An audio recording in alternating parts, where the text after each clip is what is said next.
नजर आया। एक वक्त था जब माना जाता था कि कश्मीर में बीजेपी का एक भी सीट जीतना मुश्किल, लेकिन बदले हुए हालात में नए कश्मीर का जनादेश भी बदला।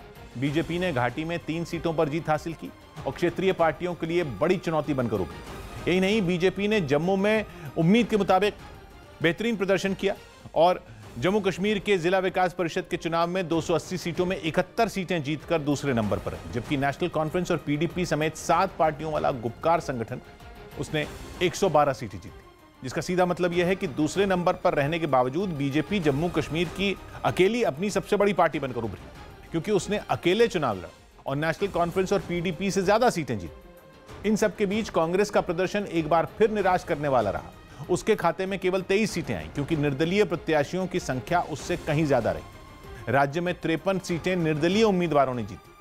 खबर है कि बीजेपी ने घाटी में करीब 40 निर्दलीय उम्मीदवारों को समर्थन दिया था, जिनमें कई जीत भी गए। ऐसे में ये लोग अलग अलग जिलों में अध्यक्ष बनाने के मामले में गेम चेंजर बन सकते हैं। हालांकि अंतिम नतीजे आने पर आंकड़ों में थोड़ा बदलाव हो सकता है।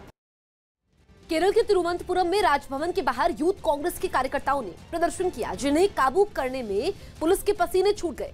कृषि सुधार कानूनों के खिलाफ राज्य मंत्रिमंडल में पारित प्रस्ताव पर चर्चा के लिए विधानसभा का विशेष सत्र बुलाए जाने की मांग की गई थी, जिसे राज्यपाल आरिफ मोहम्मद खान ने मंजूरी देने से इनकार कर दिया, जिसके विरोध में यूथ कांग्रेस के कई कार्यकर्ता राजभवन की ओर कूच कर गए। कुछ लोग पार्टी का झंडा थामे दिखे तो कुछ लोग मशाल लिए नजर आए, जिन्हें पुलिस ने बैरिकेड लगाकर आगे जाने से रोक दिया, जिसके बाद प्रदर्शन कर रहे लोगों ने बैरिकेड को जोर जोर से हिलाना शुरू कर दिया। हालात बिगड़े तो पुलिस ने उन्हें तितर बितर करने के लिए उन पर वाटर कैनन का इस्तेमाल किया।